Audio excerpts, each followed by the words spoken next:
The Grimace Shake. It was a novel little promotion McDonald's was running for their new purple-tinted milkshake, some throwback to an old mascot that few probably remember. I had decided to give it a try one dreary evening. The first few sips of the unnaturally purple concoction were deceptively delightful, the flavor a blend of blackberries and a hint of vanilla. But as I finished the last drop, an odd metallic taste lingered on my tongue. I shrugged it off, assuming it was just an unpleasant aftertaste. I made it home just as the sun dipped below the horizon, casting an eerie twilight glow on my small house. The instant I closed the door behind me, I felt it. An intense chill, cutting through my clothes and prickling my skin. I turned the heating up, but the cold wouldn't leave. It was as if it was radiating from within me. Then came the whispers, almost too faint to hear. They seemed to echo off the walls, a guttural language I couldn't understand. Every hair on the back of my neck stood erect, and my heart pounded in my chest. I felt watched. Turning quickly, I half expected to see a shadow lurking in the corner of my eye, but I was alone. I tried to sleep, hoping the whispers were just a product of my tired mind, but they persisted, growing louder and more desperate with every passing minute. At times, it sounded like they were right next to my ear, their cold breath making my skin crawl. I was too afraid to move, to even open my eyes. In my own home, I felt like an intruder, as though I'd stepped into a reality where I was not welcome. Objects would shift from their original places, doors creaked open and shut on their own, and the lights flickered incessantly. The atmosphere was thick with a menacing energy that sucked the joy out of every room. Each day, my reflection seemed to warp and distort. My eyes, once a vibrant green, dulled into a sickly gray. Dark, sagging circles marred my skin beneath them. I was a grotesque caricature of my former self, worn and haunted. But it was not just my appearance that was changing. As the days turned into a week, my memories started to blur. I'd forget where I was, what day it was, even my own name. Time was slipping away, every minute stretching into an hour, every hour into a day. I was trapped in an incessant nightmare. I tried to seek help, but every attempt was futile. When I dialed a number, the whispers would drown out the voice on the other end. When I ventured outside, I would find myself back in my home, as if I never left. I was isolated from the world, a prisoner in my own house. Fear turned into despair. I wished I could turn back time, wished I'd never set foot in that McDonald's. The Grimace Shake was not just a harmless novelty item. It was a curse, one that I had willingly consumed. And so I write this down, as my grasp on reality grows ever so thin. I don't know how long I've been living this nightmare. All I know is that I'm trapped with the whispers, the chill, and the haunting specter of the Grimace Shake. If anyone finds this, let it be a warning. Stay away from the Grimace Shake. Stay away, or risk sharing my grim fate. The night I faced death, my encounter with a highway predator. On a lonesome Tuesday, I was traversing the vast stretch of the I-70, returning from a business meeting in Topeka, Kansas, heading to my Denver home. I chose the solitude of nighttime travel to evade the usual swarm of vehicles, blissfully unaware of the chilling event to come. As the Colorado border approached, a sudden pair of headlights in my rearview mirror jolted me from the comfort of my thoughts. The vehicle remained ominously consistent in its proximity to me, regardless of my fluctuating speed. The solitary tranquility of the highway morphed into an oppressive fear as I became acutely aware that I was being tailed. With the intent to shake off my uninvited company, I veered towards the nearest rest stop, only to have my heart skip a beat as the pursuing vehicle shadowed my move, its glaring headlights casting ominous shadows in the night. In the lot, I was confronted by a menacing, black SUV. Summoning my courage, I exited my car, keys clenched firmly in my shaking fist, and approached the vehicle. The driver's window rolled down, unveiling a middle-aged man. His voice, thick with mockery, slithered through the night air. "Can I help you? You've been tailing me." I responded, my words barely a whisper against the still night air. His laughter echoed in response. "Following you? Here on this public highway?" His amusement seemed to grow, but it was the metallic glint in his hand that left me frozen in fear. My heart pounded, haunted by tales of terrifying highway incidents. Fleeing his chilling presence, I darted back to my car and tore away from the rest stop. My trembling hands dialed 911, and the dispatcher's soothing voice guided me towards the nearest police station. The officers promptly recorded my statement, promising to launch an investigation. By that time, the man in his sinister SUV had melted into the I-70's infinite darkness. A few days later, a chilling call from the police made my blood run cold. The same black SUV, it appeared, was not just linked to a string of highway assaults and robberies. An hour after my encounter, a robbery had turned fatal. The victim was just another unsuspecting nighttime traveler, much like me, lured by the deceptive calm of the I-70. That night, my life had dangled on a precipice. The ordeal had brought me face to face with a predator on the I-70, and I had barely escaped becoming his prey. The small town of Harmony was once an epitome of tranquility, but in recent times, it had been relentlessly plagued by an alarmingly high number of gruesome murders. The Harmony Hunter, as the media had ominously dubbed the serial killer, had turned this peaceful haven into a hotbed of terror. As the local detective, it fell on my shoulders to catch this relentless predator. Awoken by the shrill ring of my phone, I felt the familiarity of dread wash over me. The chief's voice held a grim urgency. "Another one, John," he declared. "The old Thompson house. Get there fast." An icy shiver raced down my spine. I had spent countless hours in that house during my childhood, filled with laughter and games with little Danny Thompson. Now it stood as a potential stage for the hunter's latest grisly performance. Quickly dressing, I grabbed my detective's badge and the vintage pocket watch my father had left me, its rhythmic ticks providing a strange, macabre comfort. Upon arriving at the scene, the grisly sight that met my eyes was a chilling déjà vu. A woman in her late 30s, life cruelly extinguished. The signature of the Harmony Hunter was as clear as the rising sun. This predator had struck yet again, adding to the rising tally of his atrocities. As days morphed into weeks, the body count kept mounting, each more horrifying than the last. Fear held the town in its icy grip, every resident terror-stricken, every phone call a potential harbinger of another grisly discovery. Sleep became an elusive solace for me, replaced by long, obsessive nights poring over every minuscule detail, attempting to decipher the hunter's twisted modus operandi. A peculiar unease nagged at me in the silent darkness of the night. Always being the first to arrive at the crime scenes felt less like duty and more like a haunting echo of an unknown past. The crimes, albeit horrifying, bore an eerie sense of familiarity. Each chilling murder felt like another piece fitting into a morbid puzzle, reflecting back the echoes of countless prior horrors. The murders were not just brutal, they bore a grotesque artistry. Each crime scene intricately staged, each victim meticulously chosen. There was a method to the madness, a pattern in the seemingly random terror. It was horrifying, yet inexplicably compelling. My dreams turned into a crimson theater of death, reliving the murders with unnerving detail. Sometimes, it felt as though I was the artist behind these horrific portraits. Waking up in a cold sweat, panting, a metallic taste lingering in my mouth, the line between the dream and reality blurred alarmingly. One day, the chief summoned me into his office. His ashen face and fearful eyes bore an unspoken accusation. He slid across a photograph, a frame captured from a surveillance camera near the latest crime scene. In the frozen moment of time, it was me, leaving the scene shortly before the victim's estimated time of death. Reality seemed to freeze. My heart pounded in my chest, keeping time with the ticking pocket watch. Could I be the Harmony Hunter? The realization was horrifying, yet the mounting evidence was undeniable. The lines between the hunter and me were becoming indistinguishably blurred. I was promptly arrested and put on trial. The evidence stacked against me was damning: the surveillance footage, my obsessive behavior, the nightmarish dreams, everything pointed towards a truth I still struggled to accept. In my prison cell, the ticking of my father's pocket watch grew louder, its rhythmic beats resonating with the horrifying realization.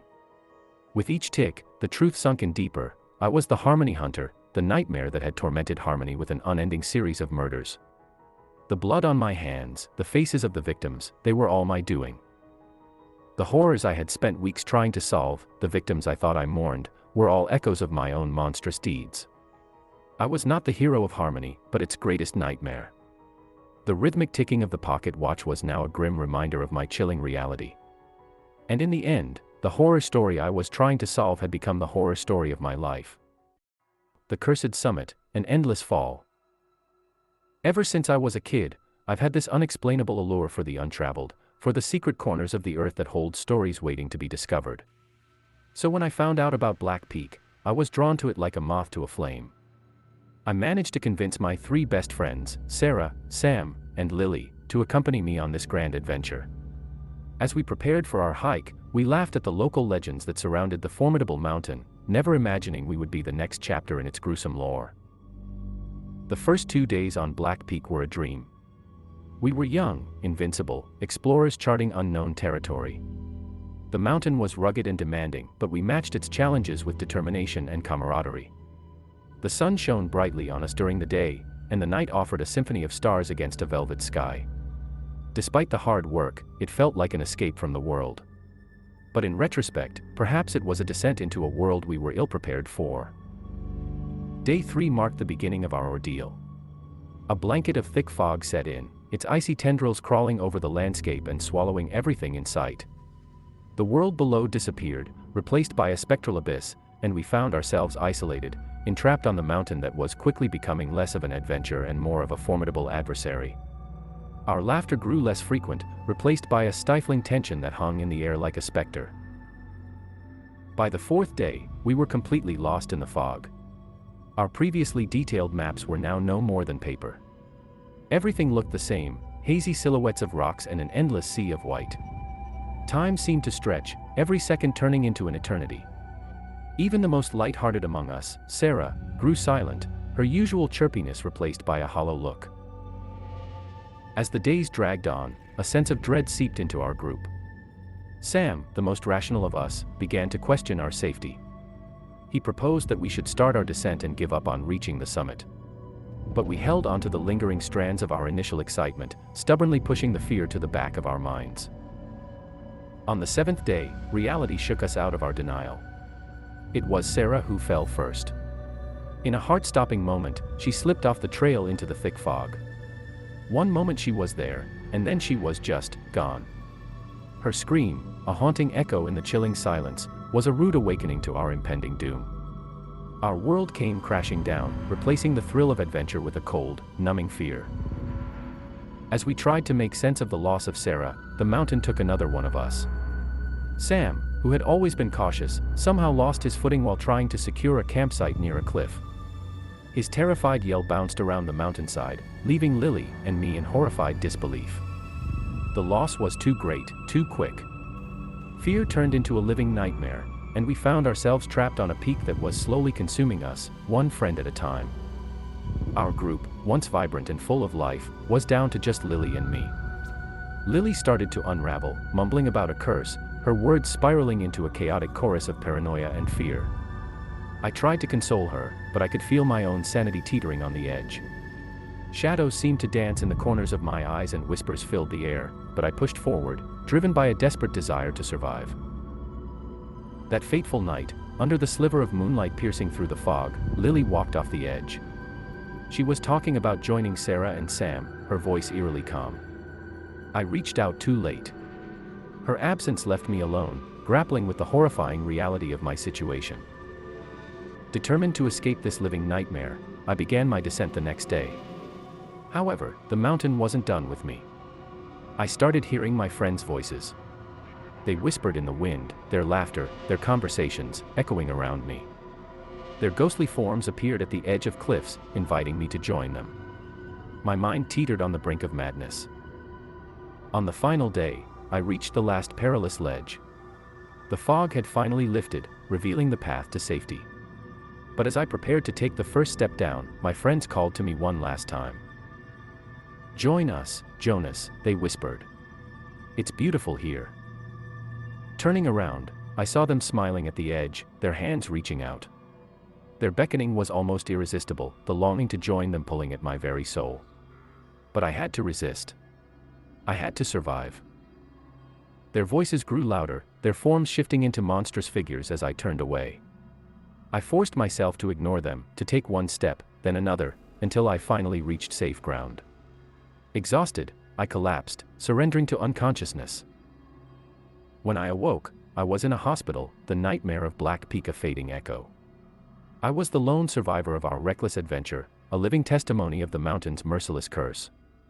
The memories of my friends and the whispers from the edge will forever haunt me, a chilling reminder of the cost of our ill-advised quest. The terrifying tales of Black Peak had claimed 4 victims, leaving me as the sole survivor, forever bound to its chilling legacy. Edge of Slumber, a walk with fear. I've always been a sleepwalker, drawn into the night by a force I could neither understand nor control. The affliction started in my childhood, an unwelcome inheritance from my mother's side of the family. Back then, it was innocent enough, I'd simply wake up in a different room, disoriented but safe within the confines of my home. Lately, however, my morning awakenings have been tinged with an eerie sense of foreboding. The familiarity of my room has been replaced by the open air, dew-soaked grass under my bare feet, and the cold, silver light of the moon painting an ethereal landscape. The first time it happened, I awoke in our backyard. The sensation of the soft earth beneath me was disconcerting, but there was something almost peaceful about it. The rhythmic hum of crickets filled the silence of the early dawn, and the stars twinkled overhead, as if keeping vigil over my sleep-induced wanderings. The next night, it happened again, only this time, I was further away from the house.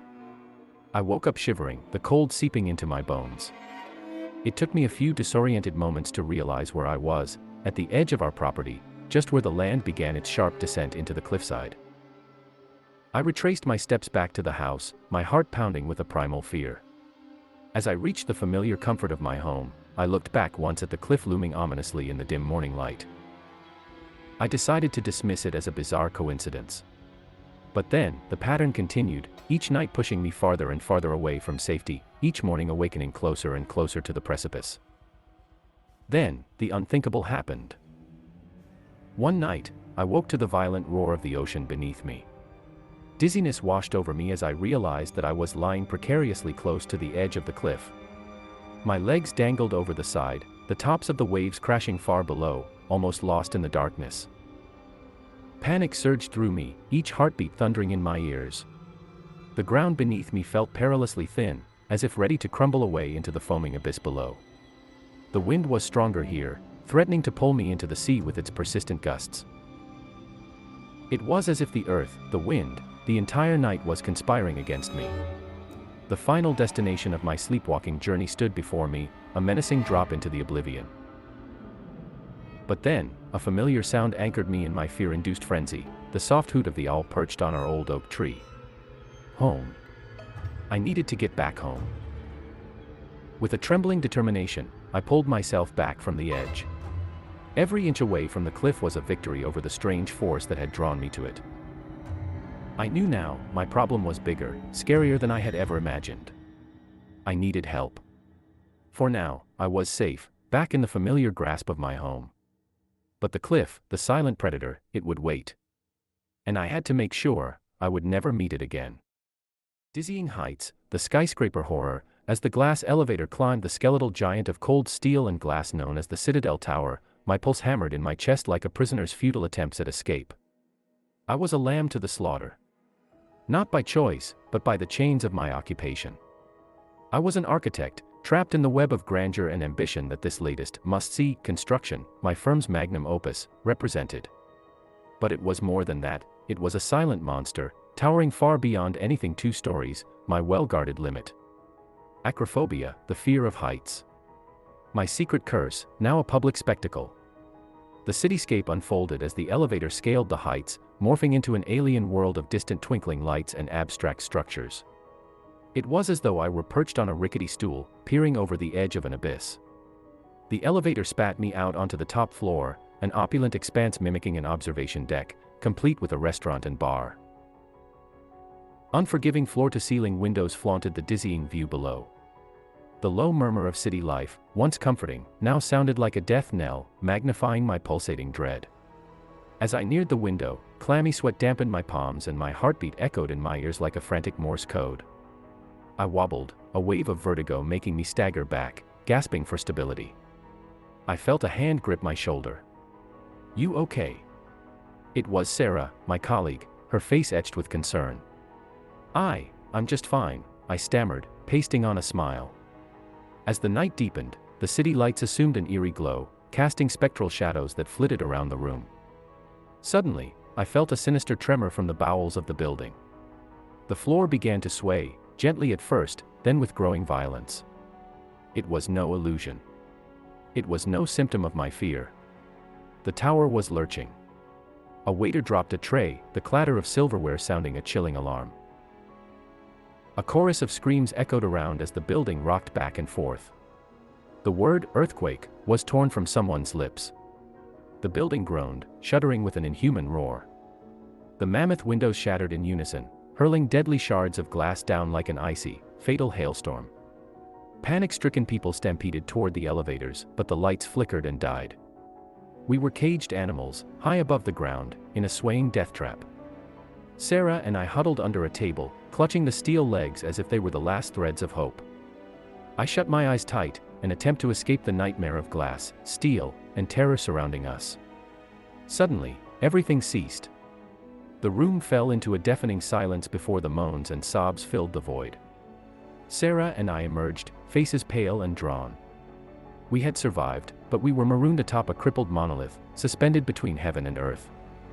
Fear throbbed in my veins at the thought, but I couldn't succumb now. There were lives at stake. My phobia was a tangible beast, looming over me, ready to pounce. But now, I had to grapple with it, tame it. This macabre spectacle was my worst nightmare morphed into gruesome reality. In the face of this chilling ordeal, acrophobia wasn't a mere phobia anymore, it was a monstrous adversary I had to defeat. Life and death had become the stark consequences of this grand game of fear. My mother is not my mother. Our home sat nestled amongst rolling hills and towering pines, a quaint country house my mother had owned since before I was born. I knew every creaky floorboard, every slightly misaligned picture frame, every rusty hinge on the kitchen cabinets. They were memories in themselves, lullabies of nostalgia whispering a lifetime of love and laughter. After I moved out for college and later work, it became a tradition to return home every summer, reconnecting with my roots and my endlessly affectionate mother. Mother was a constant, a beacon of light that never wavered. Her laughter was as contagious as it was comforting, the touch of her hands, worn yet warm, bringing an immediate sense of security. Yet, as the world spun and time bore its weight on us, the inevitable was bound to happen. Mother was growing older. I began to see it in the way her hands trembled ever so slightly as she poured tea into our cups, the faint lines on her face deepening. But that was life, wasn't it? The onset of forgetfulness wasn't alarming at first. I brushed it off as the standard signs of aging.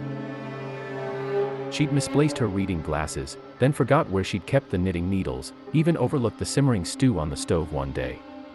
We shared a good-hearted laugh about it, attributing it to her growing years. But then she began to misplace memories.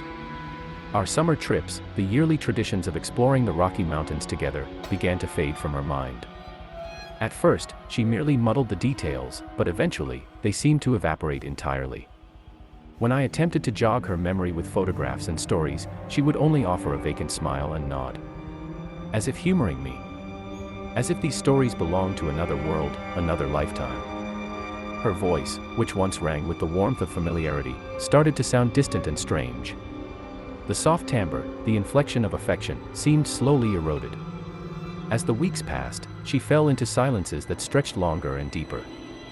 I attributed it to the weariness that age brought along. Yet, I could not ignore the creeping sense of unease that was beginning to cast long shadows in my heart.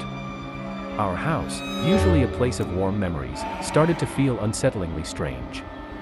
The silence became louder, almost deafening at times. The floorboards creaked a little more, the doors whined a little louder, and even the wind seemed to whisper secrets I couldn't decipher. Everything felt slightly off-kilter, like the world had tilted on its axis, and I was the only one feeling the shift. It was a summer of unsettling changes, a prelude to an unknown melody that was yet to be sung. The subtle shifts in my mother's demeanor continued, gradually becoming more pronounced, and so did the chilling realization that something was profoundly wrong. It felt as though, piece by piece, the mother I knew was being chiseled away, replaced by something unfamiliar. But I wasn't ready to face what my intuition was beginning to suspect, not yet. The quiet transformation of my mother didn't stop at her forgetfulness or the uncanny change in her voice. The changes crept into her mannerisms, those tiny idiosyncrasies that were uniquely hers. The way she crinkled her nose when she laughed, the gentle sway of her walk, the fond roll of her eyes whenever I said something particularly amusing, they all began to change. I watched her one evening, standing by the window, staring out at the sunset. Her silhouette looked familiar, yet the person standing there felt like a stranger. Her laughter echoed in the room, but it was empty, hollowed of its previous warmth. I found her one day, her fingers tracing the old family photos with a vacant look in her eyes. A smile lingered on her lips, but it seemed painted on, an ill-fitting mask. Every day, I would wake up and wonder if today would be the day my mother would return to me. Every night, I would go to bed with an icy dread, scared of what she was becoming. I yearned for our simple talks over tea, for her contagious laughter, for the reassuring touch of her hands, for the mother I knew and loved. Instead, I was faced with this uncanny version of her that was taking her place. Dinners became silent affairs. Conversation, that once flowed like a bubbling brook, now felt forced and stilted. Our shared memories seemed to exist in another universe, unreachable and forgotten. It was as though I was a stranger in my own home, sitting across from an imposter. I couldn't shake the feeling that something was profoundly wrong. It was a suspicion I kept hidden in the back of my mind, refusing to let it surface. Yet, it gnawed at me, whispering my worst fears into my ears. One night, I found her standing in the yard, her gaze fixed on the moon. Her white nightgown fluttered in the gentle breeze, making her look like an ethereal specter. I watched as she raised her hand towards the moon, her fingers tracing an unseen pattern in the air. It was a scene right out of a dream, beautiful yet disconcerting. The woman I saw was my mother, but her movements were unfamiliar, alien. It was that night when I finally admitted to myself what I had been dreading. This woman, this entity, was not my mother. Something had taken her place, quietly and without resistance, leaving behind an uncanny doppelganger in her stead. As the realization sunk in, I felt a shiver of fear crawl up my spine. What had happened to my mother? Where was she?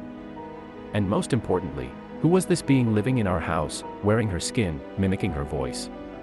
My world was spinning, the foundation of my reality shaking.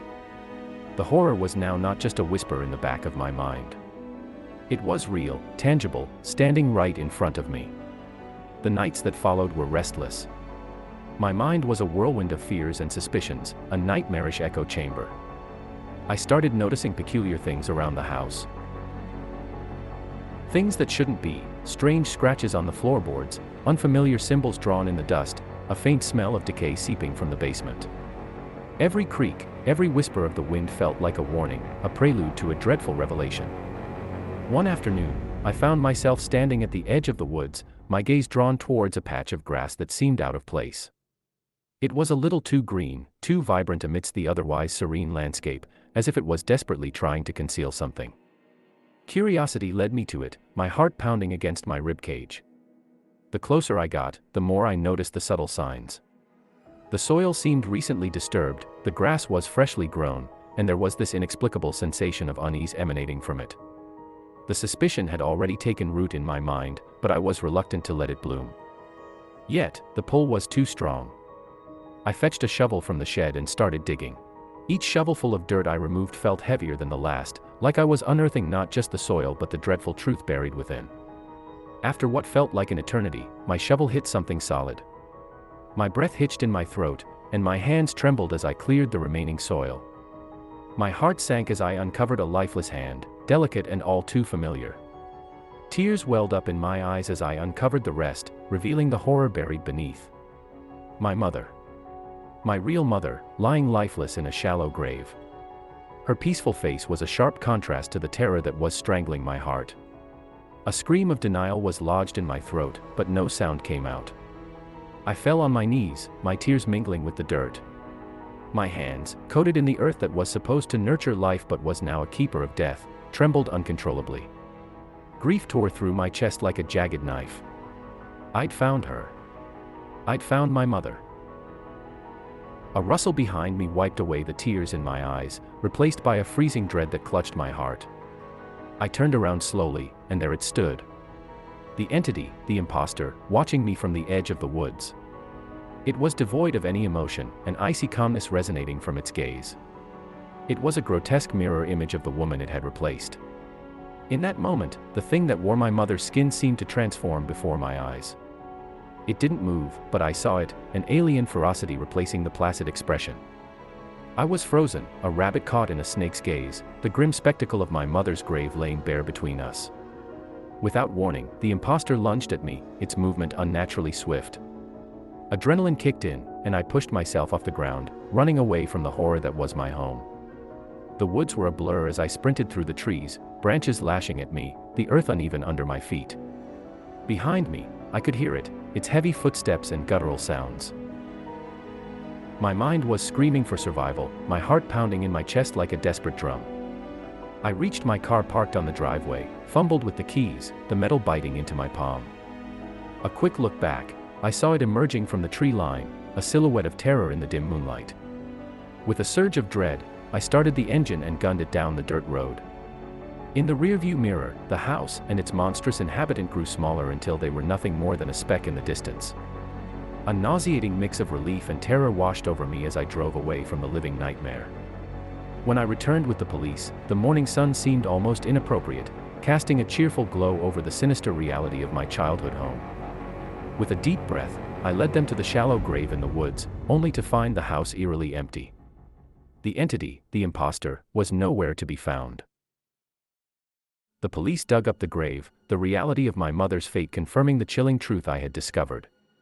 But the thing, the creature that had replaced my mother, had vanished, leaving behind nothing but a chilling void and a house haunted by its memory.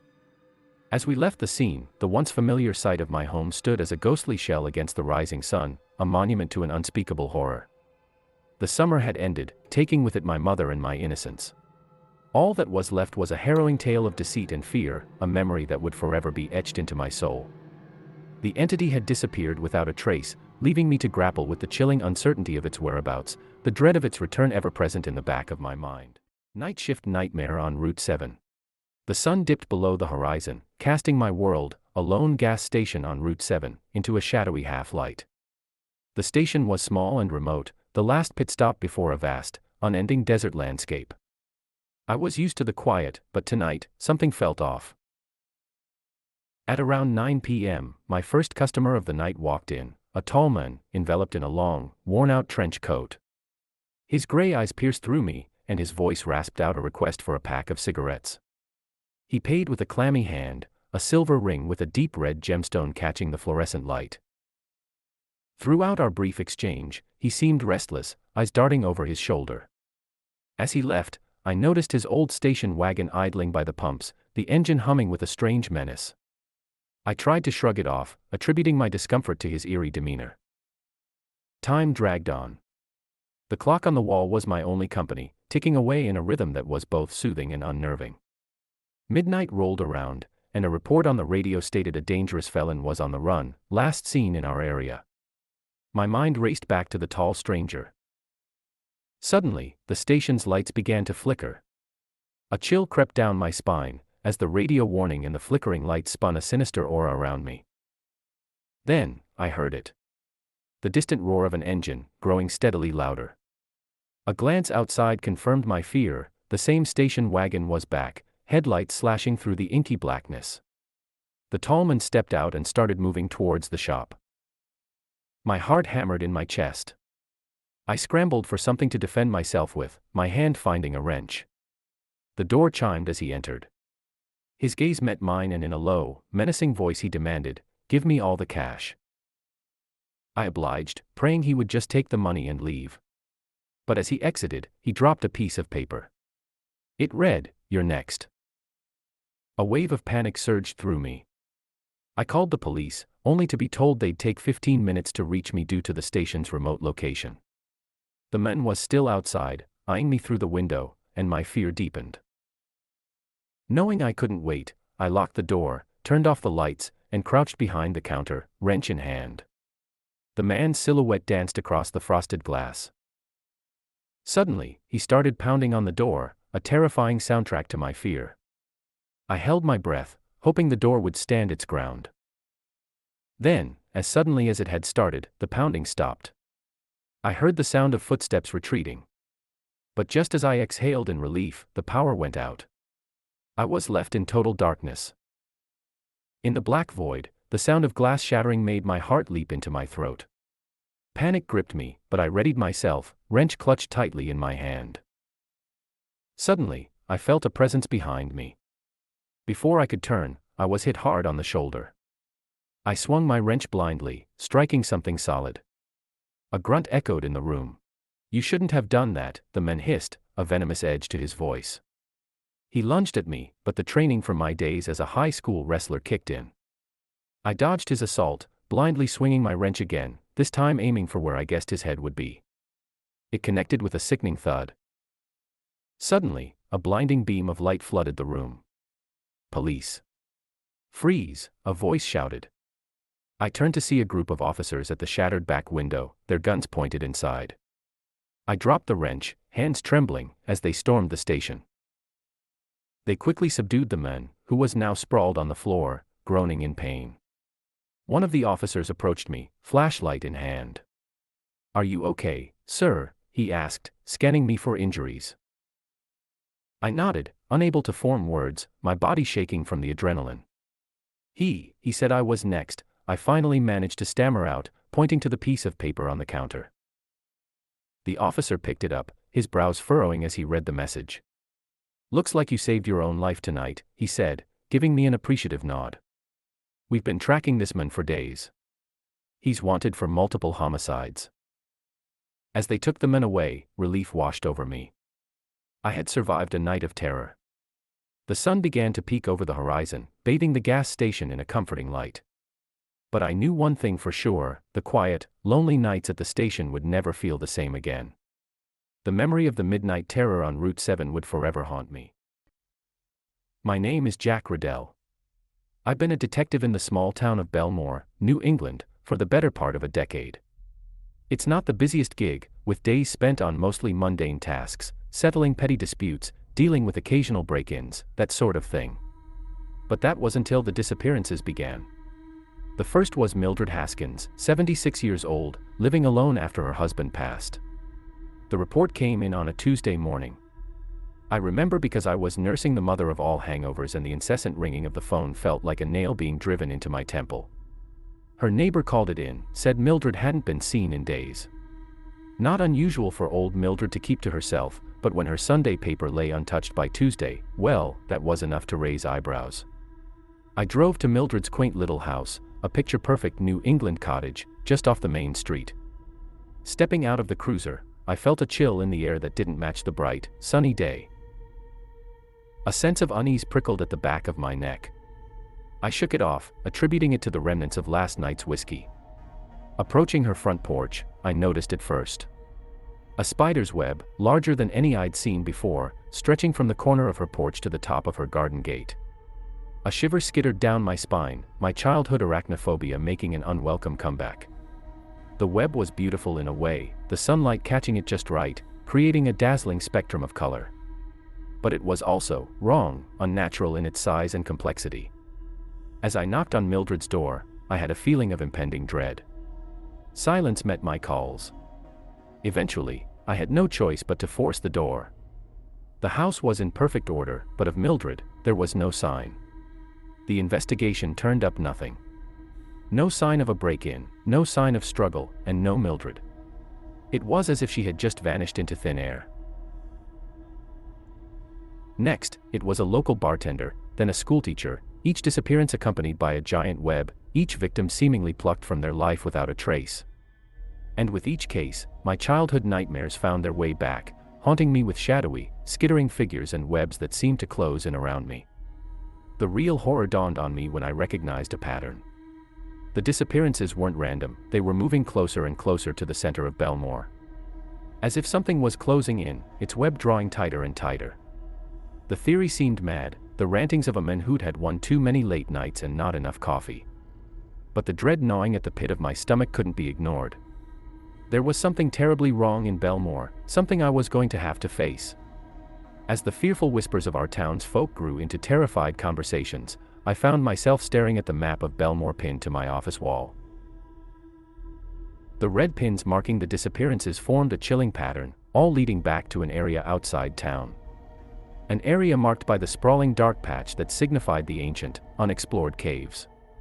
As the truth sunk in, the cold shiver of dread evolved into a bone-chilling terror.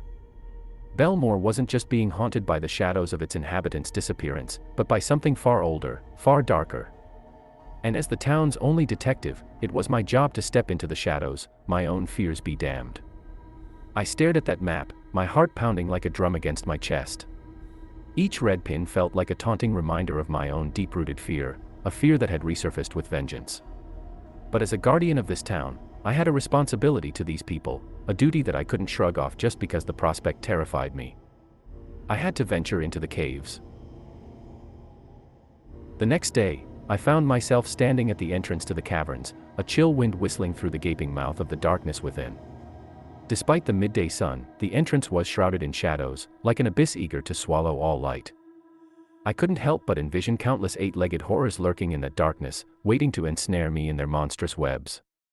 With a shaky hand, I switched on my flashlight, its narrow beam slicing through the inky darkness. The chilling echo of water droplets, the cavern's haunting melody, was my only company. I ventured in, forcing one foot in front of the other, the tight knot in my stomach growing with every step. The cave was a maze, a labyrinth of winding tunnels and sudden, deep chasms. My flashlight danced across damp stone walls, elongated shadows morphing into monstrous shapes that set my heart racing. Stalactites hung like jagged teeth from the ceiling, the whole cave resembling the gaping maw of some ancient beast. As I ventured deeper, the eerie silence was punctuated by an unfamiliar sound, a soft, rhythmic whisper, like silk being dragged across stone. I rounded a corner and froze. My flashlight illuminated a sight that nearly made me turn and run. The entire cavern wall was cloaked in a gargantuan web, a tapestry of gleaming threads quivering in the draft. My breath hitched in my throat as my beam of light followed the web upwards, higher and higher, until it was lost in the darkness above. That's when I saw it, a figure trapped in the web. A body, encased in a cocoon of silk, suspended in a macabre display.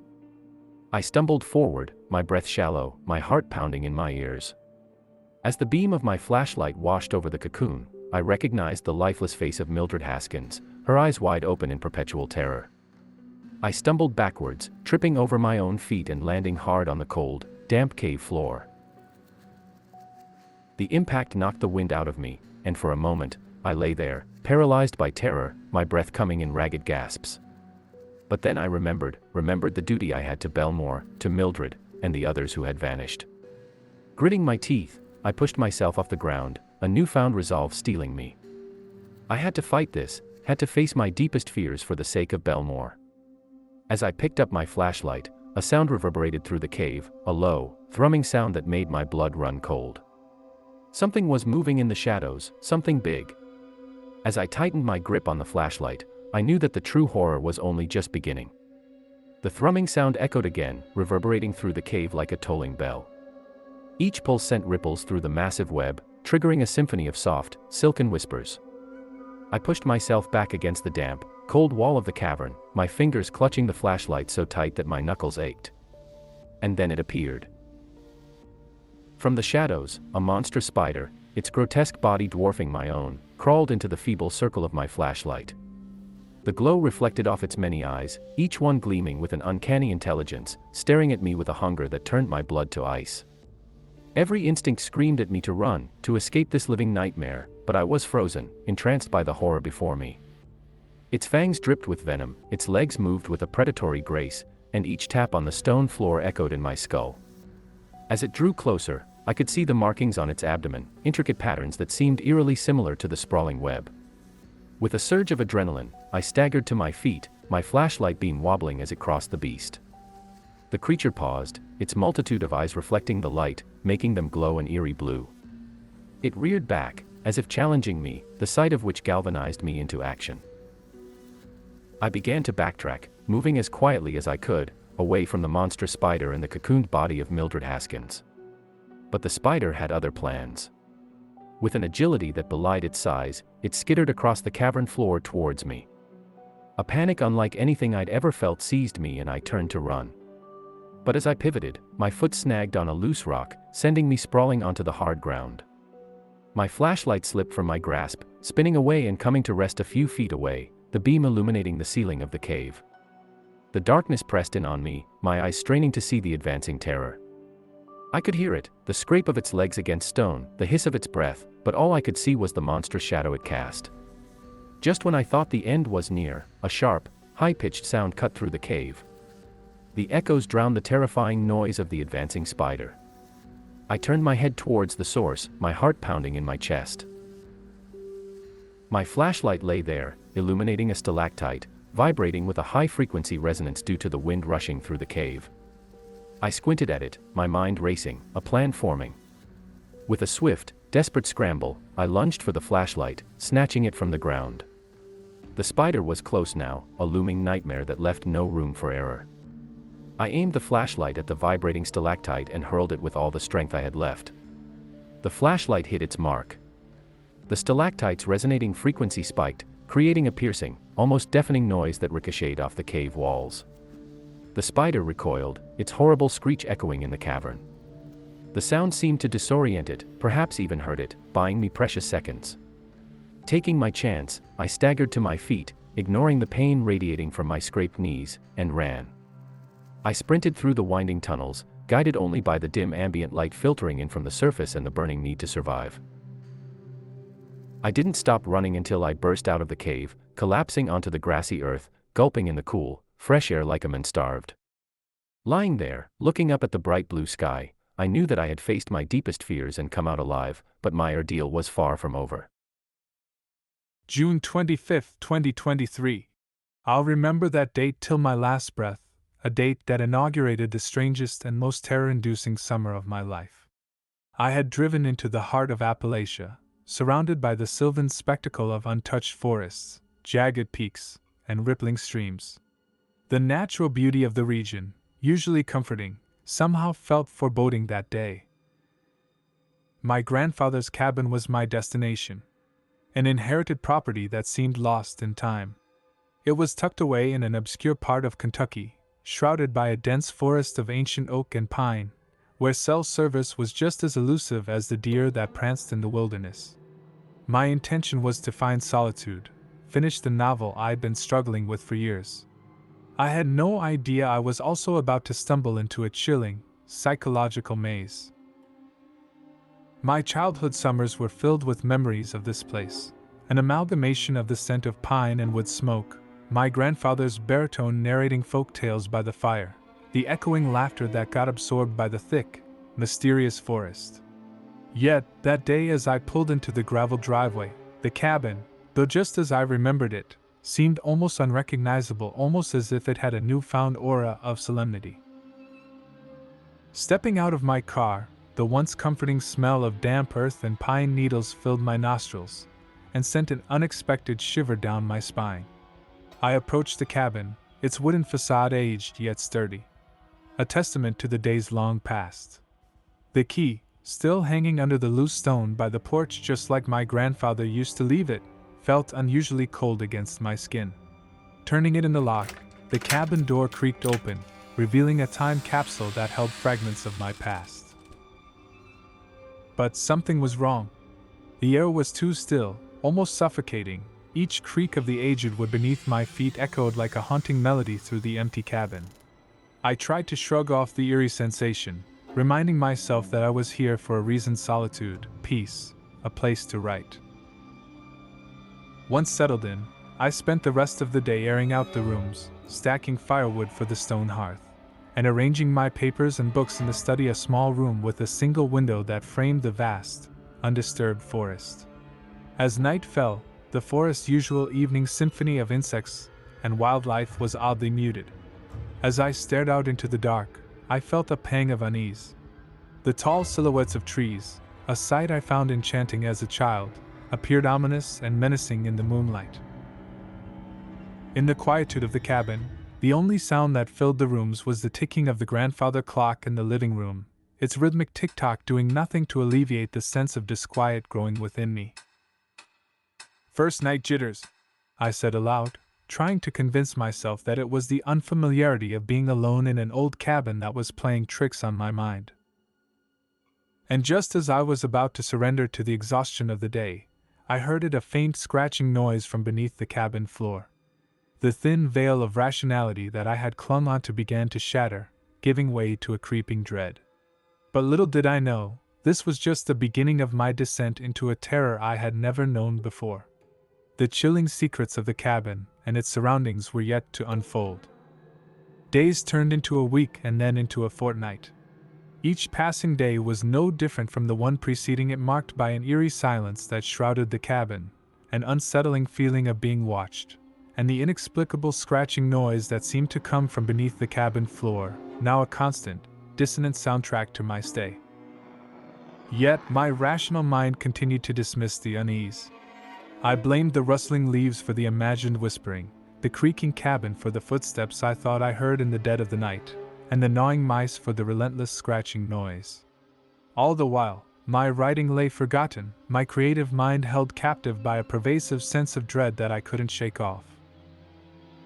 One day, while trying to fight the mounting terror, I decided to take a walk through the surrounding woods, a feeble attempt to reclaim the sense of wonder these woods held for me as a child. But the once vibrant forest, which used to echo with life, felt eerily desolate and still. The leaves rustled with an almost sentient intent, the air heavy with an unseen threat. Suddenly, I stumbled upon a peculiar sight. A circle of ancient, gnarled trees, their barks etched with symbols I couldn't recognize. In the middle, a large stone stained with what seemed like, no, it couldn't be, but it certainly looked like old dried blood. I felt a chill run down my spine. A terrifying realization began to dawn on me: perhaps the cabin's peculiarities weren't all in my mind. That evening, as I returned to the cabin, the disquiet that had clung to me since the moment I arrived seemed to have intensified. The ominous tick-tock of the grandfather clock greeted me, as if mocking my futile attempts to debunk the horrors that the cabin held. I decided to confront my fears. Grabbing a flashlight and a crowbar, I ventured into the cold, damp cellar underneath the cabin. My heartbeat echoed in my ears as I pried open a section of the old wooden floor from where the scratching seemed to be emanating. Underneath, I found an old, rusty box.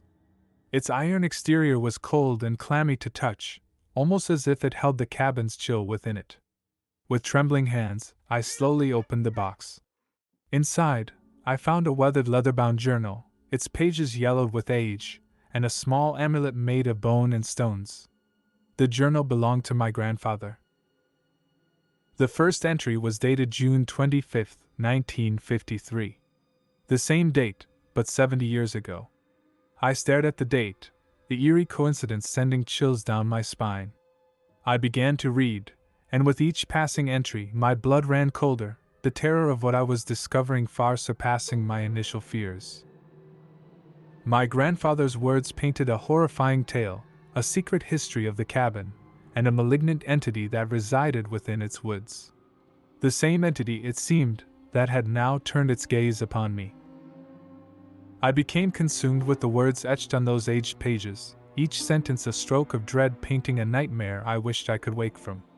My grandfather's accounts detailed an entity, a malignant force that dwelt within the woods and, according to the local folklore, was tied to the cabin itself. My once beloved grandfather had been part of something nefarious. Rituals, dark sacrifices, and a pact with an unseen entity. The ghastly details made my skin crawl. What horrified me even more was the amulet, its purpose, as written in the journal, to keep the entity at bay.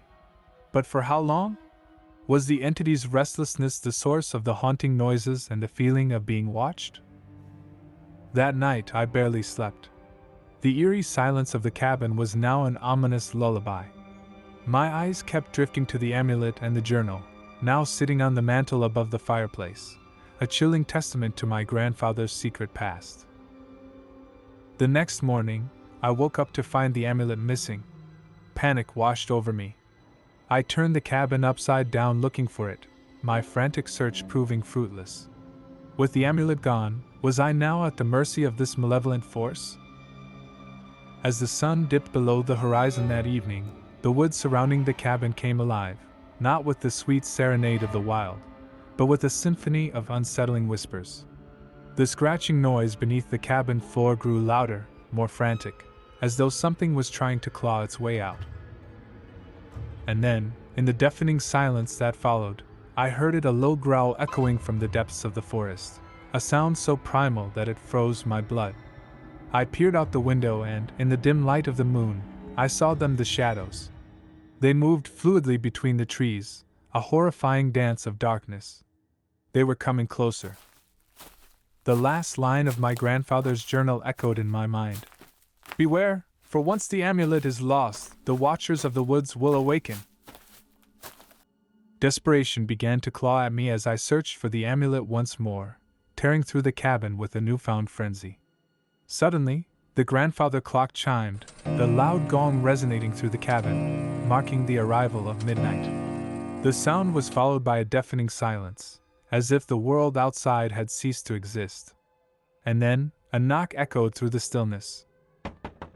It was coming from the front door. I stared at the wooden barrier separating me from whatever horrors lay beyond. The knocks turned into heavy thuds. They were here. The watchers of the woods were at my door. The cabin, my sanctuary, was under siege, and all I had for protection were my grandfather's journal and my failing courage. As the final protective barriers of denial crumbled, I was left facing the horrifying truth.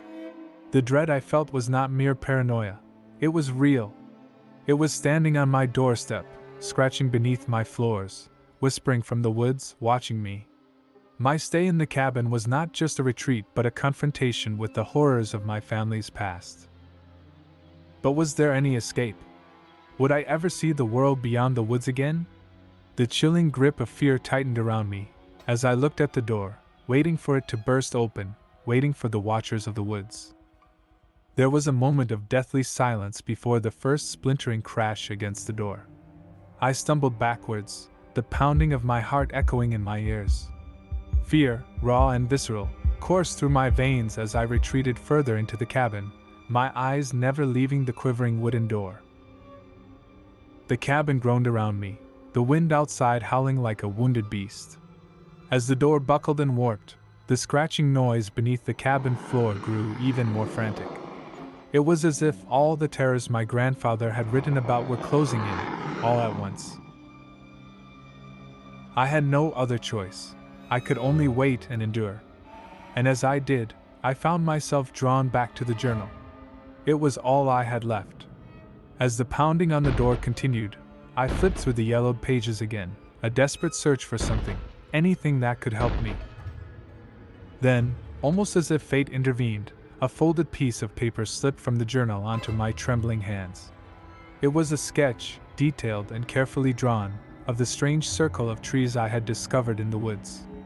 The same gnarled trees, the same symbols, and in the middle, the stone. But there was more. The sketch depicted the amulet, not lost or missing, but purposefully placed in the middle of the circle on the blood-stained stone. I stared at the sketch, a spark of understanding flickering through the panic. The amulet wasn't lost, it had been taken. Could it be possible? Could the entity itself have taken the amulet to the stone? To the heart of its ancient dwelling? Was this how it intended to break free completely? Armed with this newfound realization, I made my choice. I would retrieve the amulet. It was a desperate plan, but the alternative was to wait for the inevitable inside the cabin. As I stepped out into the open, the wind whipped around me, carrying whispers that weren't just wind. I could feel their eyes on me, the watchers in the woods, their presence like a physical weight. But I was past caring. The terror had numbed me, and in its place, a grim determination had taken hold. I moved towards the circle of gnarled trees, every shadow seeming to shift and undulate, every whisper seeming to grow louder. But I didn't falter. I reached the stone, my heart hammering in my chest. And there it was. The amulet, just as the sketch showed, lying innocently on the stone as though it had always been there. Gathering the last bit of my courage, I reached out and grabbed it. A sudden hush fell over the woods. The wind dropped, and even the moon seemed to hold its light. I clutched the amulet, feeling its strange warmth seep into my skin, a stark contrast to the cold dread that had filled me.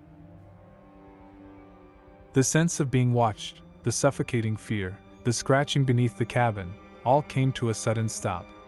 A slow, creeping sense of relief washed over me. Had I appeased the entity? Had I broken its hold over the cabin, over me? As I trudged back towards the cabin, the woods were just woods, the cabin was just a cabin, no longer the monstrous dwelling of my fears. The entity, it seemed, was at bay once again. The horrifying ordeal was over, but the chilling memories and my grandfather's legacy would forever haunt me. My retreat turned nightmare was finally at an end. The next morning, I left the cabin, vowing never to return. I had walked into the heart of Appalachia to find solitude, to find inspiration for my novel. I came away with a story. I'll write a chilling tale of ancient entities and a haunted cabin, a tale I would carry with me for the rest of my days. Unraveling the Labyrinth, a therapist's journey into the subconscious. Rain danced on the windowpane of my office, painting shifting patterns on the walls glowing under the soft light of my table lamp. The hum of the city's heart was a distant murmur, a barely audible backdrop to the serene calm that cocooned my clinic. The scent of aging books mingled with the aroma of my freshly brewed coffee, creating a soothing atmosphere. It's a sanctuary for my patients, a place that whispered promises of safety and understanding. My name is Theo Lawson, a somnologist and psychotherapist who found himself in the peculiar niche of treating nightmares. I glanced at the young woman sitting across from me. Her name was Lily. She was a graphic designer by day and a tormented dreamer by night. The circles under her eyes spoke volumes about the nights she'd spent in the cruel grasp of terrifying dreams. The hands of the clock hanging on my wall appeared to move in slow motion, marking the passage of time in sync with Lily's soft, shaky voice. She described her recurring nightmare, an inescapable maze, a monstrous entity in pursuit, and the paralyzing fear that seized her when it eventually caught her. She would wake up with the chilling memory of its cold hands on her throat. Each word she uttered painted an eerie scene that lingered in the room. Over the years, I'd listened to numerous tales of fear, each one an intimate revelation of the subconscious mind. But it wasn't the terror that intrigued me, it was the clues hidden within the terror, the messages that nightmares brought from the depths of the unconscious mind. My unconventional methods earned me the moniker Dream Eater among my patients. I'd learned to embrace it over time, wearing it as a badge of honor. I'd developed the skill to dissect nightmares, to rationalize the irrational, and help my patients navigate their nocturnal terrors. As Lily unfolded her dream before me, I leaned back in my chair, fingers pressed thoughtfully against my chin. I met her gaze with an assuring nod, ready to dive into the heart of her nightmare. Little did I know, this case would soon plunge me into depths of the subconscious far beyond anything I'd ever navigated before. "It's always the same," Lily murmured, wringing her hands in her lap, her gaze distant as she plunged back into her dream. "The labyrinth of rooms, the creature chasing me, and the cold touch, it's so real." Listening to her, I felt the familiar pull of curiosity and empathy. Her fear, raw and palpable, filled the room, as if the dream had taken form and slipped in among us. I had built my career around deconstructing such dreams, stripping them of their power to terrify and turning them into mere puzzles to be solved. "Let's unpack this dream, Lily," I said, my tone soothing, my pen poised over my notepad. "You said it begins with a labyrinth. Can you describe it?" She nodded, her brow furrowed in concentration. As she began to describe the labyrinth, I noticed her hands stop their nervous movement. She spoke of the high stone walls that rose all around her, the cobwebs that clung to the corners, the musty smell of decay, and the eerie silence that pervaded everything. As I scribbled her words, I couldn't help but marvel at how vivid and detailed her dream was. But there was more to this. My intuition, honed over years of practice, prickled at the back of my mind. I felt an uncanny connection to her dream, as if I had been in that very labyrinth. I brushed off the thought, telling myself it was just a byproduct of my deep involvement with my work. For the rest of the session, we mapped out her dream, our dialogue a dance between reality and the subconscious realm. When she finally left, I was left with an intricate sketch of her nightmare and an unsettling sense of familiarity. The labyrinth, the creature, it felt almost personal. I sat in the quiet, staring at the notes I had taken, the words blurring as my mind was pulled into the mire of uncertainty. Was I merely empathizing too much, or was there something more to this? The question lingered in the air, refusing to be ignored. That night, as I sank into sleep, the world of dreams opened its doors to me. But it was not the peaceful respite I had hoped for. Instead, I found myself standing at the entrance of a labyrinth, a chill running down my spine. I could hear the echo of a monstrous howl in the distance, feel the dread knotting in my stomach. The dream had seeped into my slumber. The nightmare was now mine to live, mine to decipher. The labyrinth was as Lily described it: high stone walls, covered in cobwebs, the air thick with the smell of decay. My heart pounded in my chest as I walked through it, the only sound in the overwhelming silence. I could hear it then, the beast. The sound of its pursuit echoed through the winding paths. The monstrous howl was unlike anything I had ever heard, an unholy sound that made my blood run cold. I ran, my breaths ragged, my mind echoing with Lily's terror. But, despite my fear, there was a part of me, the therapist, that was fascinated. Here was an opportunity to understand Lily's nightmare from the inside. As I rounded a corner, I skidded to a stop. There, at the end of the path, stood a door. It was a striking contrast to the rest of the maze, its polished wooden surface seemingly untouched by the damp decay of the labyrinth. Without thinking, I reached out and pushed it open. The monstrous howl was close now, its echoes vibrating against the stone walls. Inside, the room was filled with mirrors of all shapes and sizes. Their surfaces were murky with age, yet as I approached one, my reflection became clear.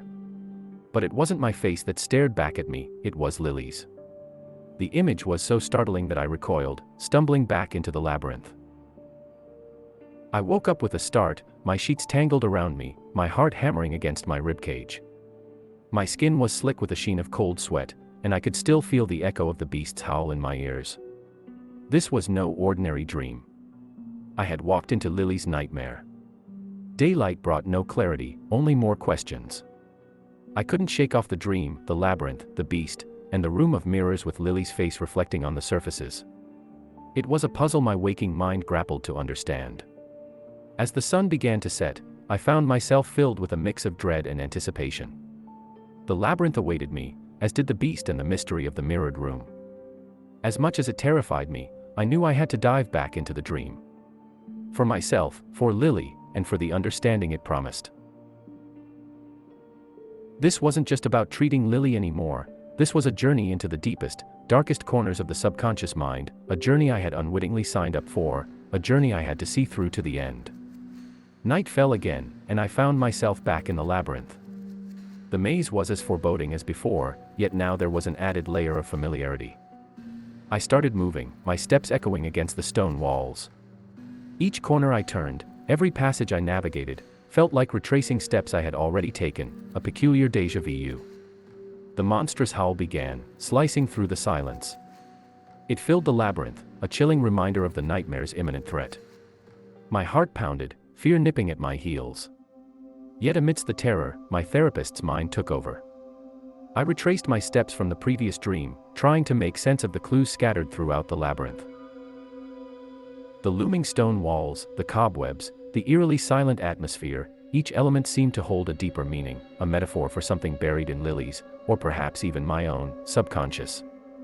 Soon, I found myself in front of the same wooden door. The beast's roar was at the cusp, resonating with my own heartbeat.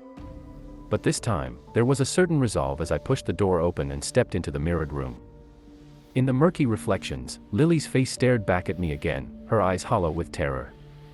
I looked at her, really looked at her, the lines of fear etched deep in her face. And then, in a moment of clarity that often punctuates the chaos of dreams, I understood, the mirrors were not just mirrors, they were windows into Lily's soul. Suddenly, a barrage of images flickered in the mirrors, Lily as a child, alone and afraid, a monstrous figure towering over her, the echo of its shouts matching the howl of the dream's beast, the labyrinthine layout of a house, dark and uninviting. I woke up, gasping for breath. The room was quiet, save for the pounding of my heart. The terrifying connection between Lily's dreams and her past reality became achingly clear. This was no mere nightmare, it was a horrifying past trying to break free from the recesses of suppressed memories. With daylight streaming into my room, I found a sense of purpose. I had seen what the nightmare was trying to convey, had experienced its terror firsthand. Now, I needed to help Lily confront it, to face the beast that had taken root in her psyche. This was no longer just about eating dreams, it was about healing old, festering wounds. I was no longer just a therapist, I had become a beacon guiding Lily out of her labyrinth of terror. As terrifying as the journey promised to be, I knew we had to embark on it, to confront the beast, to unlock the door, and to face what lay in the mirrored room of her soul. I met with Lily in my office later that day, the memory of the dream still fresh in my mind. She looked drained, the shadows under her eyes more pronounced than before. "Lily," I began, choosing my words carefully. "I believe your dreams, your nightmares, are more than just random constructions of your subconscious mind. I think they're memories." She looked at me, her eyes widening. "Memories," she echoed, a note of disbelief in her voice. "Yes," I nodded. "I think your dream is trying to tell us something about your past, something you might not consciously remember but has profoundly affected you." Her eyes filled with fear, but there was a glimmer of curiosity too. What do you think it is?" I took a deep breath, weighing my words. "The labyrinth, the monster, and the room full of mirrors. They all symbolize something from your past. The labyrinth could represent a place, perhaps your childhood home. The monster, maybe it stands for a person who used to scare you. And the mirrors, they could symbolize self-reflection, self-awareness." Lily was silent for a long time, her face pale. But then, she slowly nodded. "You're right, Dr. Lawson. I grew up in a big old house. It was frightening. And my stepfather, he was a monstrous man." I nodded, offering her a small smile of encouragement. "That's a good start, Lily. Acknowledging the source of the dream is the first step towards understanding it, and eventually, controlling it." In the weeks that followed, our sessions became a deep dive into Lily's past. Each detail she shared was another piece of the puzzle, another key to deciphering the nightmare. It was a difficult process, there were tears, moments of frustration, times when she wanted to give up. But she persevered. And each night, I returned to the labyrinth, the knowledge from our sessions my guiding light. I walked its winding paths, stood in the mirrored room, confronted the beast. Each time, it felt a little less terrifying, a little more understandable. The journey was far from over. But we were making progress, and for the first time in a long time, Lily's eyes started to lose their haunted look. She was no longer just a victim of her nightmares, she was becoming their master. As for me, I was learning too. Learning that being a dream eater was not just about consuming the terror of nightmares. It was about digesting it, understanding it, and turning it into something that could heal. We were navigating the labyrinth together, guided by our shared understanding, and there was a sense of hope that eventually, we would find our way out. Weeks turned into months, and the labyrinth only grew more daunting.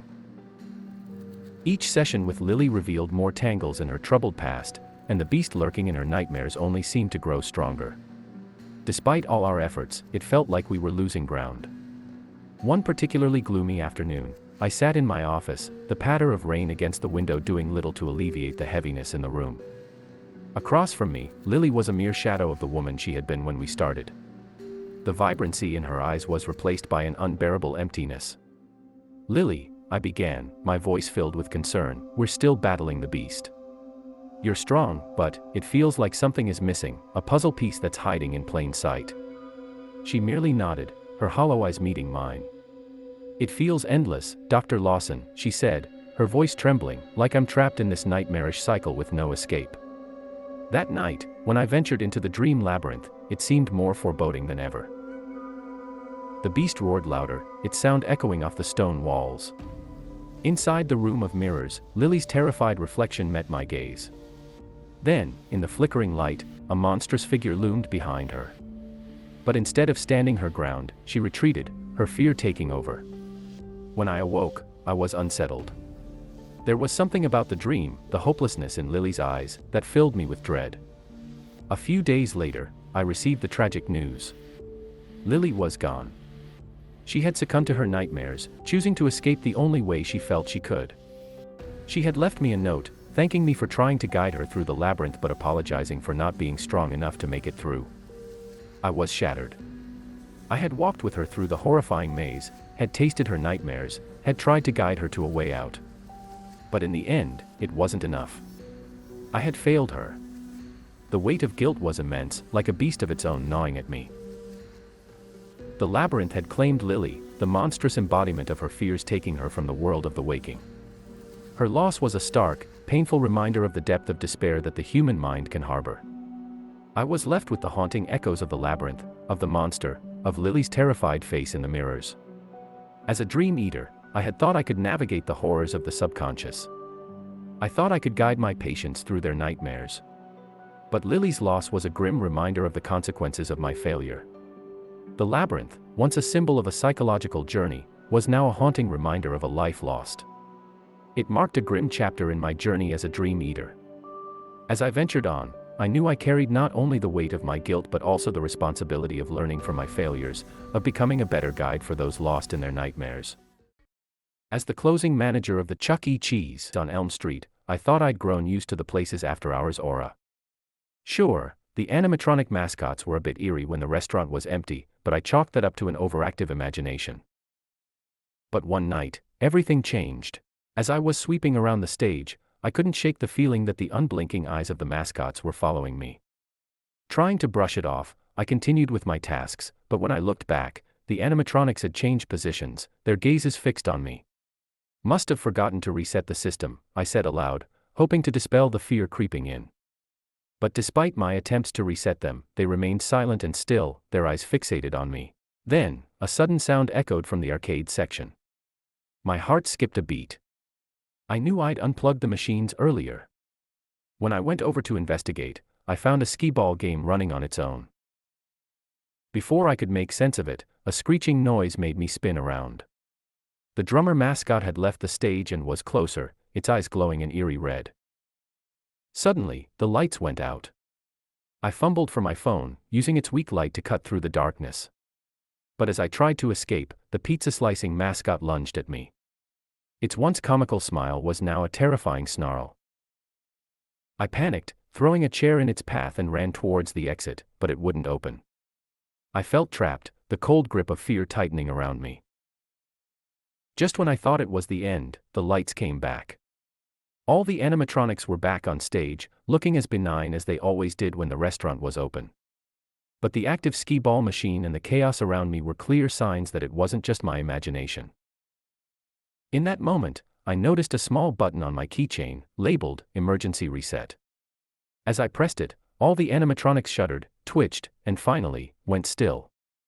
Their eyes lost the life they had moments ago, and the restaurant was peaceful once more. I stumbled out of the restaurant, locking the door behind me. Despite the calm, I couldn't resist a backward glance at the now harmless-looking mascots on stage. But then, a flicker of red in the drummer's eye sent a chill down my spine. I quickly turned away, my heart pounding in my chest.